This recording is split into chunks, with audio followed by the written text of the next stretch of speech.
অনুভব হইত। দাদার বন্ধু শশী শেখর যখন মেডিকেল কলেজ হইতে পাশ করিয়া আসিলেন, তখন তিনিই আমাদের বাড়ির ডাক্তার হইলেন। আমি তাহাকে পূর্বে আড়াল হইতে অনেকবার দেখিয়াছি। দাদা অত্যন্ত অদ্ভুত ছিলেন। পৃথিবীটাকে যেন ভালো করিয়া চোখ মেলিয়া দেখিতেন না। সংসারটা যেন তাহার পক্ষে যথেষ্ট ফাঁকা নয়।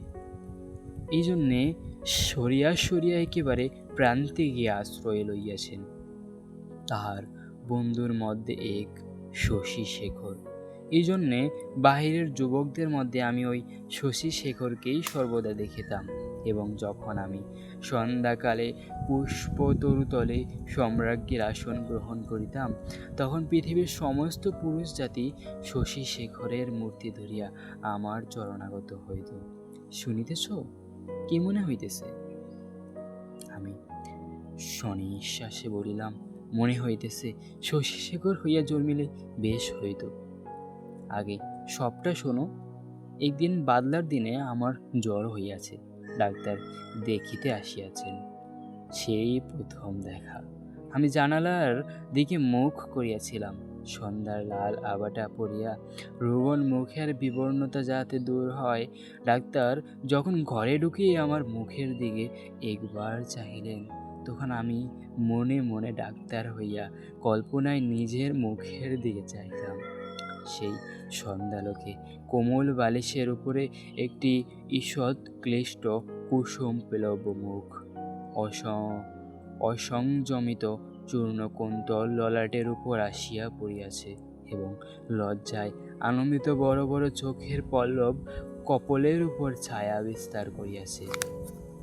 ডাক্তার নম্র মৃদু স্বরে দাদাকে বলিলেন, একবার হাতটা দেখিতে হইবে। আমি গাত্রাবরণের ভিতর হইতে ক্লান্ত সুবল হাতখানি বাহির করিয়া দিলাম। একবার হাতের দিকে চাহিয়া দেখিলাম, যদি নীলবর্ণ কাচের চুড়ি পরিতে পারিতাম তার বেশ মানাইত।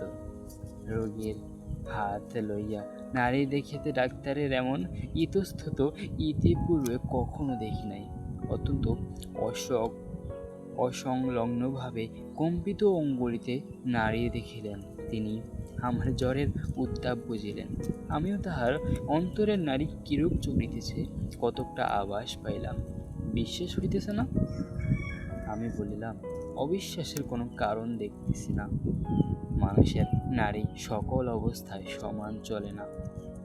কালক্রমে আরও 2-4বার রোগ ও আরোগ্য হইবার পরে দেখিলাম, আমার সে সন্ধ্যাকালের মানুষ সবাই পৃথিবীর কোটি কোটি পুরুষ সংখ্যা অত্যন্ত হ্রাস হইয়া ক্রমে একটিতে আসিয়া ঠেকিল। আমার পৃথিবী প্রায় জনশূন্য হইয়া আসিল। কেবল একটি ডাক্তার এবং একটি রোগী অবশিষ্ট রইল। আমি গোপনে সন্ধ্যাবেলা একটি বাসন্তী রঙের কাপড় পরিতাম, ভালো করিয়া খোপা বাঁধিয়া মাথায় একগাছি বেলফুলের মালা জড়াইয়া একটি আয়না হাতে লইয়া বাগানে গিয়া বসিতাম। কেন, আপনাকে দেখিয়া কি আর পরিতৃপ্ত হয় না? বাস্তবিকই হয় না। কেননা আমি তো আপনাকে দেখিতাম না। আমি তখন একলা বসিয়া 2জন হইতাম। আমি তখন ডাক্তার হইয়া আপনাকে দেখিতাম, মুগ্ধ হইতাম এবং ভালোবাসিতাম এবং আদর করিতাম। অথচ প্রাণের ভিতরে একটা দীর্ঘ নিঃশ্বাস সন্ধ্যা বাতাসের মতো হো হো করিয়া উঠিত। সেই হইতে আমি আর একলা ছিলাম না। যখন চলিতাম, নত নেত্রে চাহিয়া দেখিতাম পায়ের অঙ্গুলিগুলি পৃথিবীর উপরে কেমন করিয়া পড়িতেছে, এবং ভাবিতাম এই পদক্ষেপ আমার নতুন পরীক্ষোত্তীর্ণ ডাক্তারের কেমন লাগে। মধ্যাহ্নে জানালার বাহিরে ঝা ঝা করিত, কোথাও সারা শব্দ নেই। মাঝে মাঝে এক একটা চিল অতি দূর আকাশে শব্দ করিয়া উড়িয়া যাইত, এবং আমাদের উদ্যান প্রাচীরের বাহিরে খেলনাওয়ালা সুর ধরিয়া চাই খেলনা চাই, চুরি চাই করিয়া ডাকিয়া যাইত। আমি একখানি ধবধবে চাদর পাতিয়া নিজের হাতে বিছানা করিয়া শয়ন করিতাম। একখানি অনাবৃত বাহু কোমল বিছানার উপর যেন অনাদরে মিলিয়া দেয়া ভাবিলাম। এই হাতখানি এমনি ভঙ্গিতে কে যেন দেখিতে পাইল, কে যেন দুইখানি হাত তুলিয়া লইল, কে যেন ইহার আরক্ত করতলের উপর চুম্বন রাখিয়া আবার ধীরে ধীরে ফিরিয়া যাইতেছে। মনে করো, এইখানেই গল্প যদি শেষ হয় তাহলে কেমন হয়? আমি বলিলাম, মন্দ হয় না, একটু অসম্পূর্ণ থাকে বটে, কিন্তু সেইটুকু আপন মনে পূরণ করিয়া লইতে বাকি রাতটুকু বেশ কাটিয়া যায়। কিন্তু তাহা হইলে গল্পটা যে বড় গম্ভীর হইয়া পড়ে। ইহার উপহাসটুকু থাকে কোথায়? ইহার ভেতরকার কঙ্কালটা তাহার সমস্ত দাঁত কোটি মেলিয়া দেখা দেয় কই। তারপরে শোনো, একটুখানি পয়সার হইতেই আমাদের বাড়ির একতলায় ডাক্তার তাহার একখানা খুলিলেন, ডাক্তারখানা। তখন আমি তাহাকে মাঝে মাঝে হাসিতে হাসিতে ঔষধের কথা, বিষের কথা, কি করিলে মানুষ সহজে মরে, এই সকল কথা জিজ্ঞাসা করিতাম। ডাক্তার কথায় ডাক্তারের কথায় ডাক্তারের কথায় ডাক্তারের মুখ খুলিয়া যাইত। শুনিয়া শুনিয়া মৃত্যু যেন পরিচিত ঘরের লোকের মতো হইয়া গেল। ভালোবাসা এবং মরণ কেবল এই দুটোকেই পৃথিবীময় দেখিলাম। আমার গল্প প্রায় শেষ হইয়া আসিয়াছে, আর বড় বাকি নাই। আমি মৃদুস্বরে বলিলাম, রাত্রিও প্রায় শেষ হইয়া আসিল। কিছুদিন হইতে দেখিলাম ডাক্তারবাবু বড় অন্যমনস্ক এবং আমার কাছে যেন ভারী অপ্রতিভব। একদিন দেখিলাম তিনি কিছু বেশি রকম সাজসজ্জা করিয়া দাদার কাছে তাহার জুড়ি ধার লইলেন। রাত্রে কোথায় যাইবেন? আমি আর থাকিতে পারিলাম না। দাদার কাছে গিয়া নানা কথার পর জিজ্ঞেস করিলাম, হ্যাঁ দাদা, ডাক্তারবাবু আজ জুড়ি লইয়া কোথায় যাইতেছেন? সংক্ষেপে দাদা বলিলেন, মরিতে। আমি বলিলাম, না, সত্য করিয়া বলো না।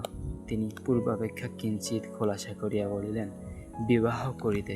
আমি বলিলাম, সত্য নাকি? বলিয়া অনেক হাসিতে লাগিলাম। অল্পে অল্পে শুনিলাম, এই বিবাহে ডাক্তার 12,000 টাকা পাইবেন। কিন্তু আমার কাছে এই সংবাদ গোপন করিয়া আমাকে অপমান করিবার তাৎপর্য কি? আমি কি তাহার পায়ে ধরিয়া বলেছিলাম যে এমন কাজ করিলে আমি বুক ফাটিয়া মরিব? পুরুষদের বিশ্বাস করিবার জো নাই পৃথিবীতে। আমি একটিমাত্র পুরুষ দেখিয়াছি এবং এক মুহূর্তে সমস্ত জ্ঞান লাভ করিয়াছি। ডাক্তার রোগী দেখিয়া সন্ধ্যার পূর্বে ঘরে আসিলে প্রচুর পরিমাণে হাসিতে হাসিতে বলিলাম, কি ডাক্তার মহাশয়, আজ নাকি আপনার বিবাহ? আমার প্রফুল্লতা দেখিয়া ডাক্তার যেন অপ্রতিভব হইলেন তাহা নহে, ভারী বিমর্ষ হইয়া গেলেন। জিজ্ঞাসা করিলাম, বাজনা বাদ্য কিছু নাই যে? শুনিয়া তিনি ঈশ্বর একটু নিঃশ্বাস ফেলিয়া বলিলেন, বিবাহ ব্যাপারটা কি এতই আনন্দের? শুনিয়া আমি হাসিয়া অস্থির হইয়া গেলাম। এমন কথাও তো কখনো শুনি নাই। আমি বলিলাম, সেই হবে না, বাজনা চাই, আলো চাই। দাদাকে এমনি ব্যস্ত করিয়া তুলিলাম যে দাদা তখনই রীতিমতো উৎসবের আয়োজনে প্রবৃত্ত হইলেন। আমি কেবলই গল্প করিতে লাগিলাম, বধূ ঘরে আসিলে কি হইবে, কি করিবে?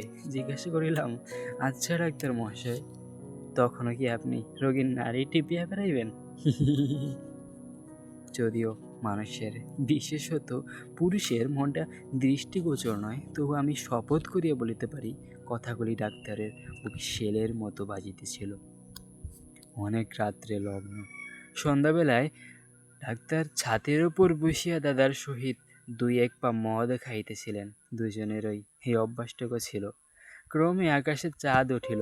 আমি হাসিতে হাসিতে বলিলাম, ডাক্তার মশাই, ভুলিয়া গেলেন নাকি যাত্রার যে সময় হইয়াছে? এইখানে একটা সামান্য কথা বলা আবশ্যক। ইতিমধ্যে আমি গোপনে ডাক্তারখানায় গিয়া খানিকটা গুড়া সংগ্রহ করিয়া আনিয়াছিলাম এবং সেই গুড়ার কিয়ং দেওয়ার সুবিধা মতো অলক্ষিতে ডাক্তারের গ্লাসে মিশাইয়া দিয়াছিলাম। কোন গুড়া খাইলে মানুষ মরে ডাক্তারের কাছে শিখিয়াছিলাম। ডাক্তার এক চুমুকে গ্লাসটি শেষ করিয়া কিঞ্চিত আর্দ্র গদগদ কণ্ঠে আমার মুখের দিকে মর্মান্তিক দৃষ্টিপাত করিয়া বলিলেন, তবে চলিলাম। বাঁশি বাজিতে লাগিল। আমি একটি বারাণসী শাড়ি পরিলাম। যতগুলা গহনা সিন্ধুকে তোলা ছিল সবগুলি বাহির করিয়া পড়িলাম। সিঁথিতে বড় করিয়া সিঁদুর দিলাম। আমার সেই বকুল তলায় বিছানা পাতিলাম। বড় সুন্দর রাত্রি, ফুটে ফুটে জ্যোৎস্না, সুপ্ত জগতের ক্লান্তি হরণ করিয়া দক্ষিণে বাতাস বহিতেছে। জুই আর বেল ফুলের গন্ধে সমস্ত বাগান আমোদ করিতেছে। বাঁশির শব্দ যখন ক্রমে দূরে চলিয়া গেল, জ্যোৎস্না যখন অন্ধকার হইয়া আসিতে লাগিল, এই তরুপল্লব এবং আকাশ এবং আজন্মকালের ঘর দুয়ার লইয়া পৃথিবী যখন আমার চারিদিক হইতে মায়ার মতো মিলাইয়া যাইতে লাগিল, তখন আমি নেত্র নির্মিলন করিয়া হাসিলাম। ইচ্ছা ছিল যখন লোকে আসি আমাকে দেখিবে, তখন এই হাসিটুকু যেন রঙিন নেশার মতো আমার ঠোঁটের কাছে লাগিয়া থাকে। ইচ্ছা ছিল যখন আমার অনন্ত রাত্রির বাসর ঘরে ধীরে ধীরে প্রবেশ করিব, তখন এই হাসিটুকু এখান হইতে মুখে করিয়া লইয়া যাইব। কোথায় বাসর ঘর? আমার সে বিবাহের বেশ কোথায়? নিজের ভেতর হইতে একটা খট খট শব্দে জাগিয়া দেখিলাম, আমাকে লইয়া তিনটি বালক অস্থিবিদ্যা শিখিতেছে। বুকের যেখানে সুখ দুঃখ ধুক ধুক করিত, যৌবনের পাপড়ি প্রতিদিন একটি একটি করিয়া প্রস্ফুটিত হইত, সেইখানে বেত্র নির্দেশ করিয়া কোনো অস্থির কি নাম মাস্টার শিখাইতেছেন। আর সেই যে অন্তিম হাসিটুকু ওষ্ঠের কাছে ফুটাইয়া তুলিয়াছিলাম, তাহার কোনো চিহ্ন দেখিতে পাইয়াছিলে কি? গল্পটা কেমন লাগিল? আমি বলিলাম, গল্পটি বেশ প্রফুল্লকর। এমন সময় প্রথম কাক ডাকিল। জিজ্ঞাসা করিলাম, এখনো আছো কি? কোনো উত্তর পাইলাম না। ঘরের মধ্যে ভোরের আলো প্রবেশ করিল। ফাল্গুন 1298।